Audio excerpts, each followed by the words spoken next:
18 de noviembre del año 2025. El tema de esta noche es Alégrate y adórame.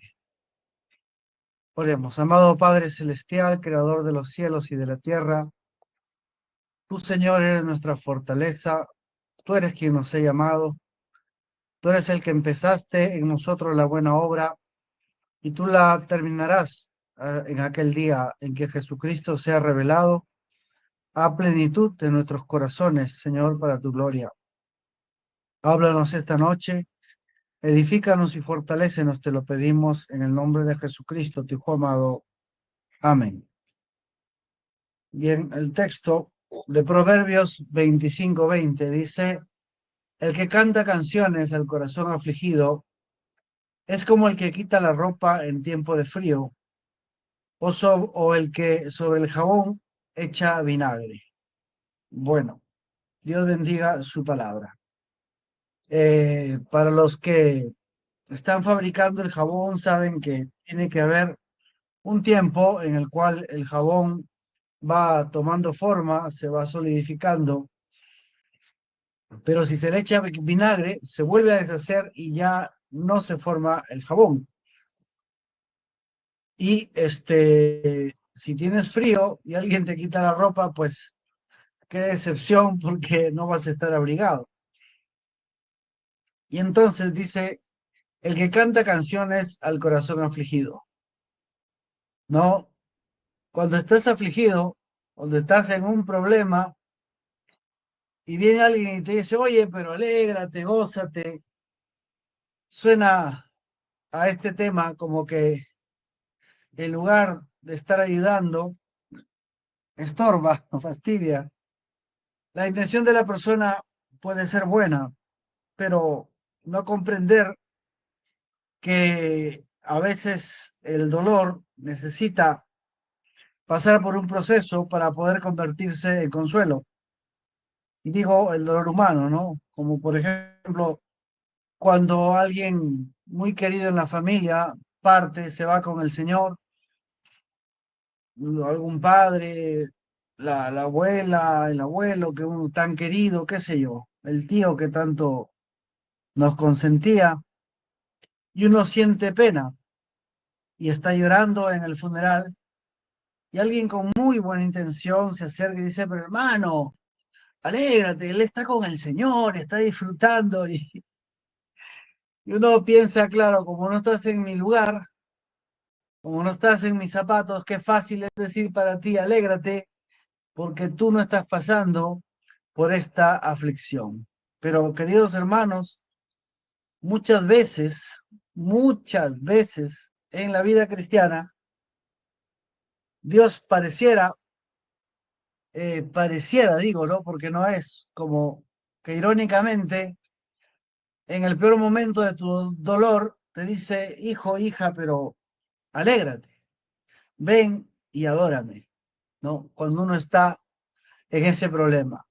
Y eso, hermanos, es simplemente porque nosotros como seres humanos no comprendemos la magnitud del poder que está a nuestro favor y pensamos que precisamente a causa de la aflicción que pasamos es que Dios está en contra nuestra, cuando en realidad Dios está a nuestro favor con su infinito poder en contra de la aflicción. Pero la aflicción necesita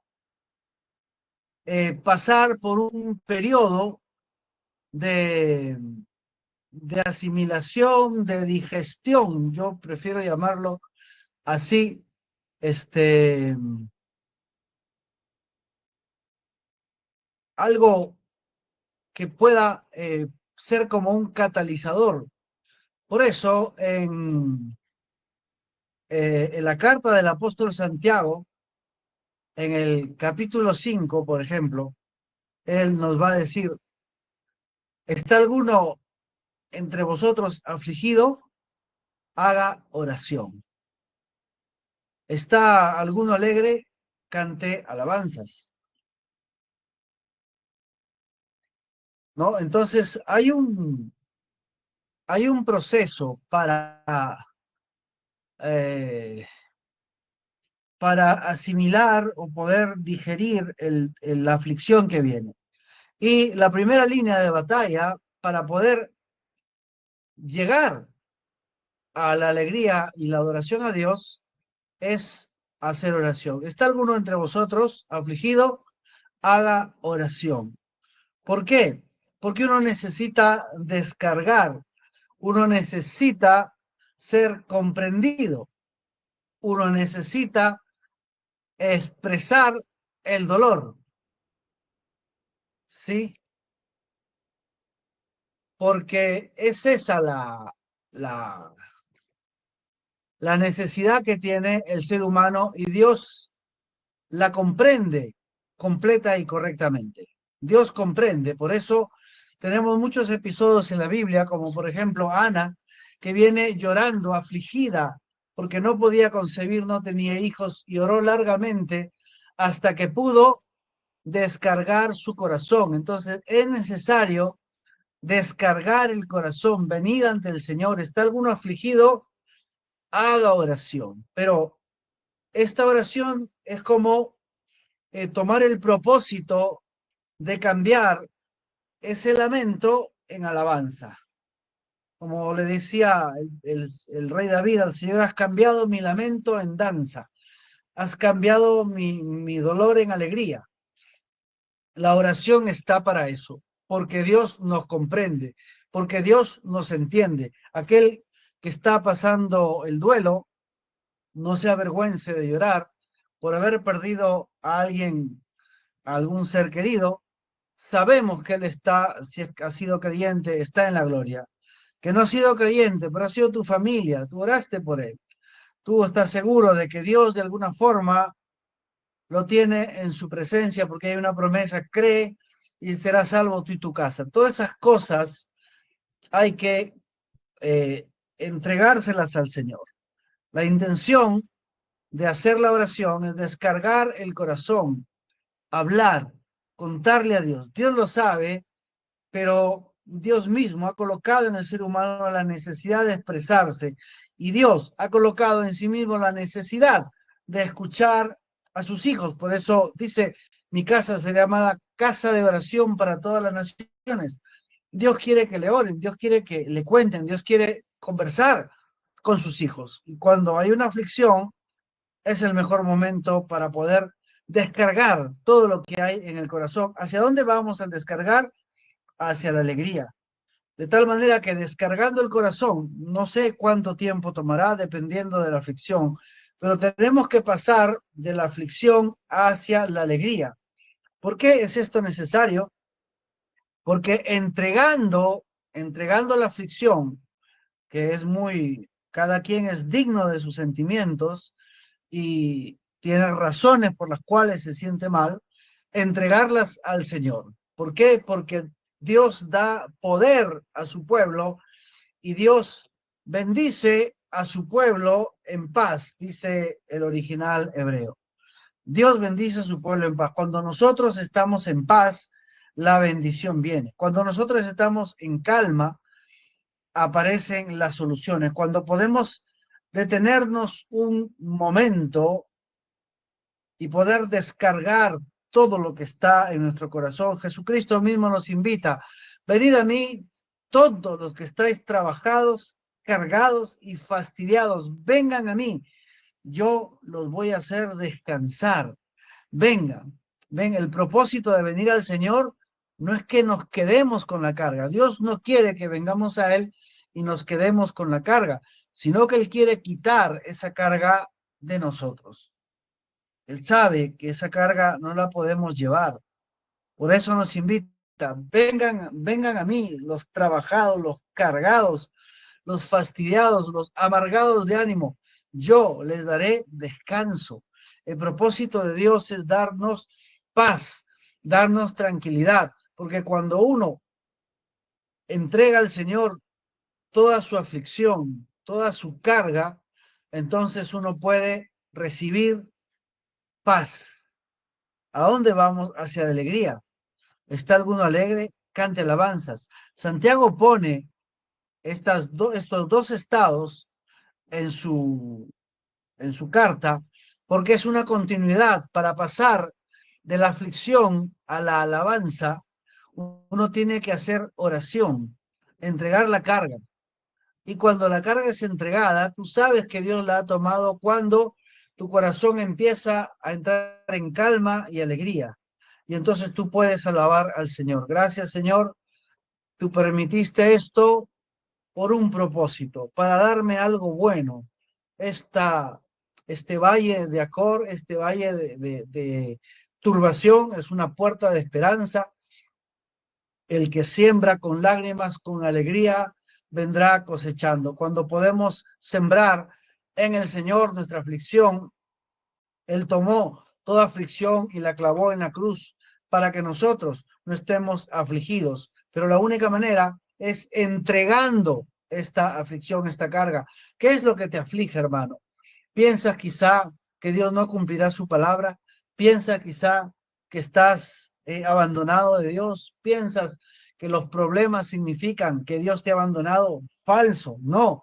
Ven al Señor y entrega tus problemas y Dios transformará ese problema de alguna manera en su forma extraña que Él tiene de operar. Él transformará las aflicciones en paz, en alegría, en bendición, en crecimiento, en liberación, en libertad.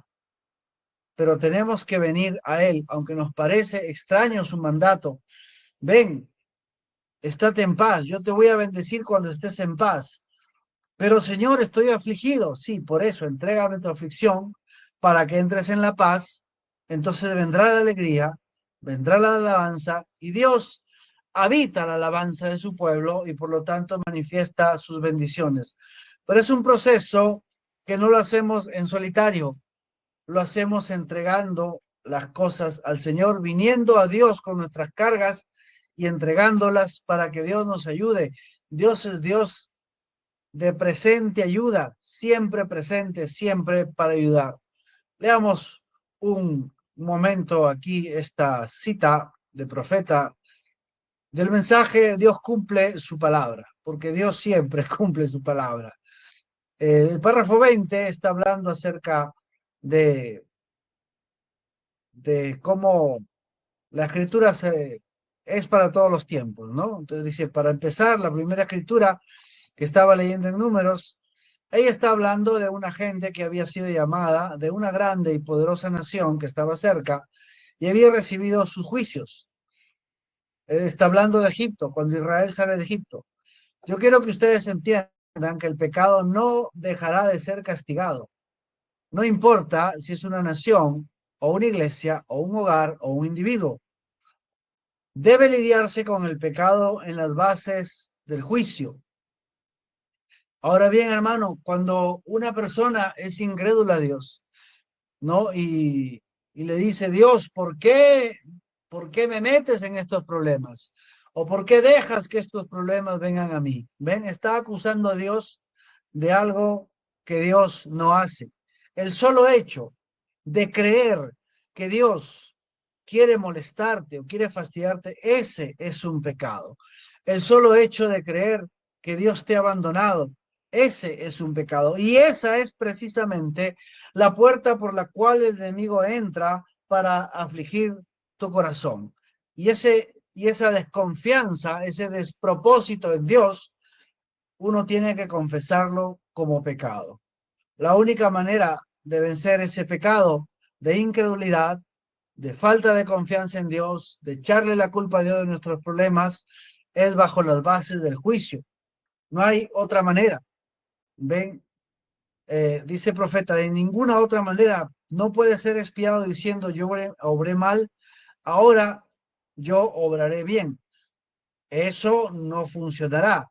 Usted no puede hacer reconciliaciones por usted mismo, porque la reconciliación ha sido ya hecha.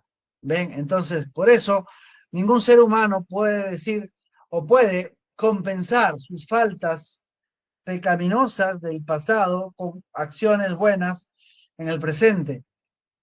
No se trata de decir, bueno, yo he desconfiado en Dios, yo sé que ahora eso le molesta, ahora de aquí en adelante voy a confiar en Dios. Así no funciona. tenemos que remover el pecado que hemos cometido. Y eso solamente se hace trayéndolo a la sangre bajo la confesión del pecado. Dice el profeta, eso es una confesión.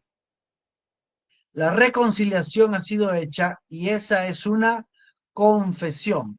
Que usted está mal. Es decir, Señor, yo he desconfiado de ti, yo he hecho lo malo. Entonces dice, venga y hágalo bien. O sea, venga y confiéselo, confiéselo. Entonces, al confesar, el poder de Dios quitará lo malo de su corazón y usted podrá hacer las cosas bien, pero tiene que venir bajo una confesión de pecado. ¿Sí?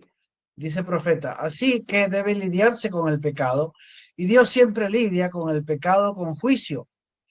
Por eso es por lo que nuestro Señor murió de la muerte que murió en el Calvario, porque ese pecado fue una cosa tan horrible que el juicio del pecado fue puesto en él, para que esos quienes desean sean libres a través de creer en él y aceptarlo a él como su barrera de pecado. Es decir, la única manera de ser libre de haber desconfiado de Dios, de haber creído mal, de tener creencias limitantes acerca de Dios, de haber actuado mal, haber cometido pecados en el pasado. La única forma es venir a Jesucristo y confesarlo y aceptar que Él murió por ese pecado.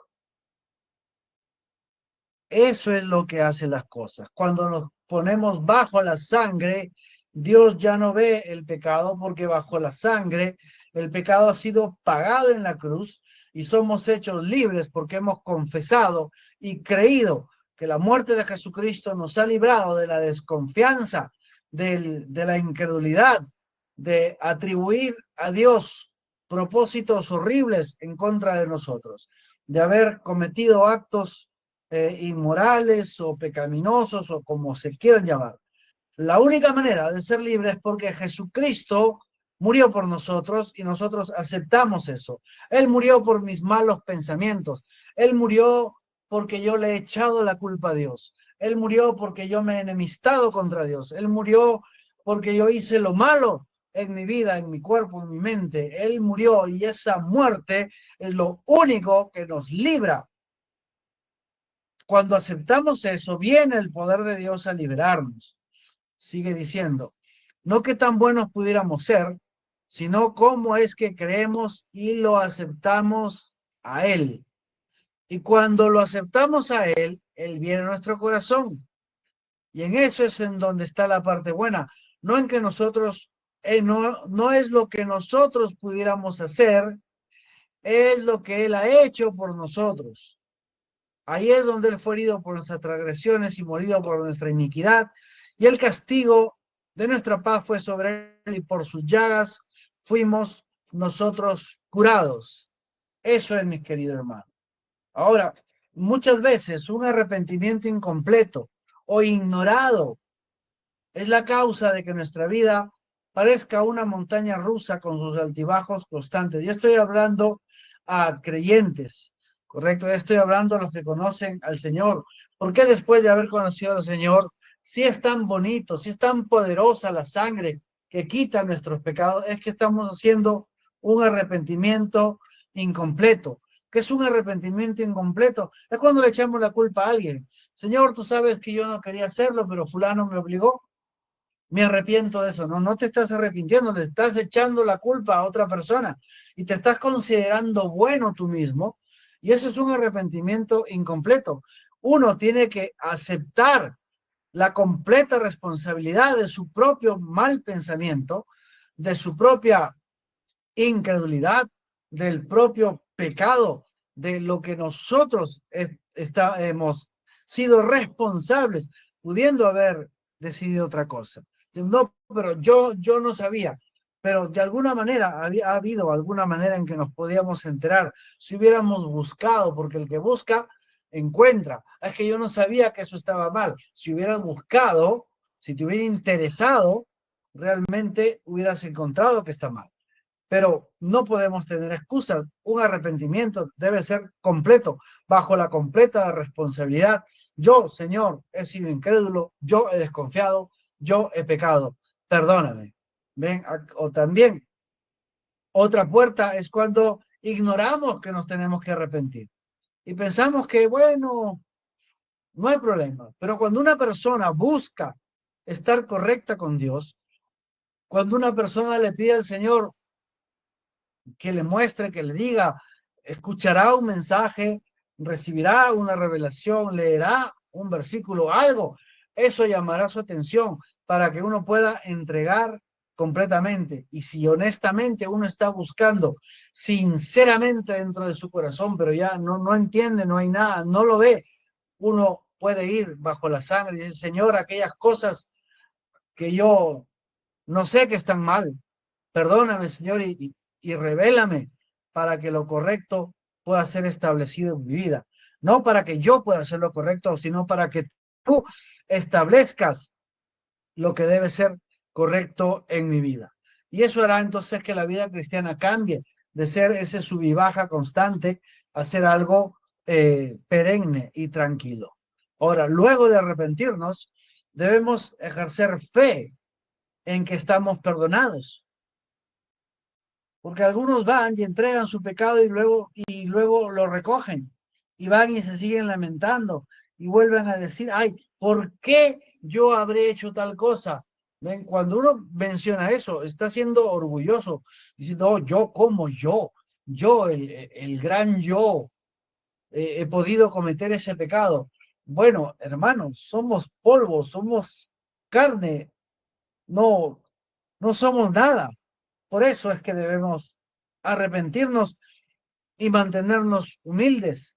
Y cuando entregamos el pecado, creer que hemos sido perdonados. Yo he hecho mi confesión, yo he entregado al Señor estas cosas. Yo sé que he sido perdonado, pero no solo eso, que soy justo por la fe.